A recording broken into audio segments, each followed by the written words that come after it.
Mahtavaa olla täällä Seinäjoella meidän moduulitalon tehtaalla. Morjesta Kooppi. Miten kulkee? No ihan hyvä, kiitos. On hyvä. Hei, meillä on ensimmäinen moduuli täällä valmiina. Kyllä. Vitsi, tää on hieno. Erittäin hieno. Tuoksu hyvälle, näyttö hyvälle, tuntuu hyvälle. Pakko se on olla hyvä. No kyllä, ja mä muistan ekan palaverin, kun me tavattiin ja oltiin silleen, että hei, tässä olisi tätä meidän ryhmää nyt, että ketkä rupeaa touhumaan tätä. Ja nyt tämä ensimmäinen tuotos on niinku valmiina täällä. Ja kyllä mä sanoin, että niinku 31,5 neliöön saadaan todella niinku kompaktisti asennettua tuotteita, kun siihen käytetään aikaa. Niin on, kyllä. Joo, tämä on mun mielestä toteuttanut aika hienosti tämä. Eikö tämä ole vähän niin kuin, tiedätkö, laivan rakentamista tai laivahyttin rakentamista, koska tässä pitää miettiä joka neljä. Aikaisemmin tehnyt, mutta uskon, että se on vähän samanlaista. No mä uskon ja se on. Mä rakennan paljon ja tuolla noin poispäin, mutta hei, sä oot asunut Englannissa. Joo. Miten tämmöinen talon rakentaminen tai asuminen niin kuin eroaa Englannin ja Suomen välillä? Aika isosti. Englannissa on kosteutta jokaisessa talossa. Melkein. Onko? Aika monissa. Onko ne kivi- vai puutaloja? No enemmän kivi kuin puuta, sanoisin. Okei. Joo. Ja täällä jos miettii, että talvella on 30-40 astetta pakkasta pahimmillaan ja kesällä 30 astetta lämmin. Joo. Ja Englannissa se on aina pahimmillaan 4 astetta pakkasta ja parhaimmillaan 25 astetta lämmin. Niin siinä on niin paljon vähemmän toi lämpöero kuin Suomessa. Se vaikuttaa aika paljon siihen rakentamiseen myös. Joo, just näin.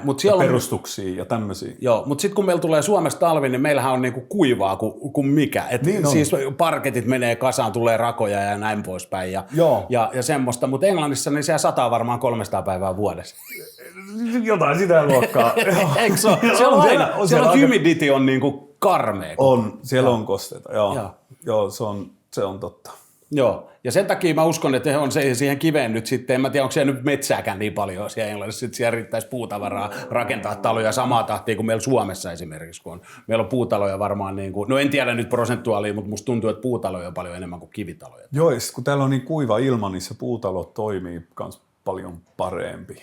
Joo, niin. Ja sitten tämä luonnollisuus, niin kuin tässä meidän moduulitalossa myös, niin sä oot täällä sisällä, niin vitsi, täällä on puupintaa näkyvissä. Mun mielestä tää rauhoittaa paljon enemmän kuin semmoinen, tiedätkö, ylitasoitettu kivipinta.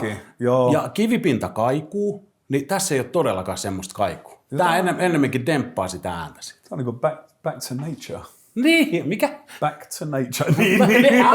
Okei. No niin, saat opetella mulle näitä hienoja sanoja, mutta tämä on niinku todella jees. Ja sitten hei, asuntojen koosta vielä. Meillä Suomessa kuitenkin, niin meillä on yksiöt ja kaksiöt. Mä tiedän, Englannissa on hirveästi porukkaa ja siellä on niin kuin, kaikki haluaa tietysti asua keskustassa tai haluaa asua keskustassa, mutta asuntojen koko luokat, niin onko ne niin kuin kerrostaloissa, niin kuin, jos ajatellaan Englantia?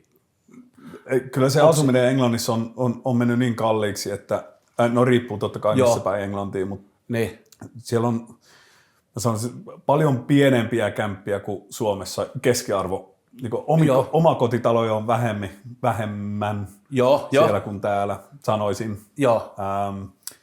Ja varsinkin kaupungeissa. Siellä on vanhat omakotitalot, niin niissä on tehty kerrostaloja tai tämmöisiä asuntoja nykyään. Että niin omakotitalot on purettu pois ja sitten on tehty semmoinen tai sitten siinä on rakennettu sen sisälle niin seiniä ja ovia lisää ja keittiöitä lisää ja tämmöistä. Okei. Siellä on myös paljon conservation areas, eli semmoisia paikkoja, missä ei saa rakentaa välttämättä tai purkaa vanhoja, että ne haluaa pitää sitä vanhaa. Suojeltu kohde. Suojeltu kohde, joo. Okei. Niin, ja sitten se ratkaisu siihen on sitten, että tehdään sisälle sitten enemmän ja pidetään ulkonäkö samana. No just näin. Mutta hei, nyt tehdään silleen, että nyt sä otat muutaman puhelun sinne Lontooseen päin ja sitten pistät näitä meidän moduulitaloja vähän liikenteeseen. Viedään sinne vähän uutta ilmettä ja tämähän on hyvä siitä, koska tänne voi tehdä julkisivulle mitä vaan. Että siis tämähän on mahtavaa, koska näitä voi laittaa päällekkäin ja vierekkäin ja siirtää ja sitten kun ei ole tarvetta enää johonkin muualle. Joo, jos joku haluukin yhtäkkiä rakentaa siihen hirveän tötterön semmoisen niin kuin kivitalon, niin sitten otetaan vaan sivuun ja siirretään seuraavalle tontille. Niin. Joo, näitähän voitaisiin rupea asentaa sinne jonnekin. Että, joo, todellakin. Sitten siinä on hyvä, että näitähän voi laittaa päällekkäin ja vierekkäin ja väliaikaisesti voi laittaa paikalle myös, että niitä voi siirtää, niin miksi ei ottaisi tämmöisen sinne. No juuri näin, ja sitten kun joku päättää, että nyt tuohon tontille pitää saada semmoinen hirveä kivitalotötterö, niin se siirretään vaan vierelliselle tontille. Todella, joo, niin. kyllä. Hei, tämä on se juttu. Katsotaan, kuinka nopeasti me saadaan Englannin maalle meidän muutamat moduulit, kuulkaa näyttöön, niin saa englantilaiset vähän uutta asumistyyliä sinne. Kyllä.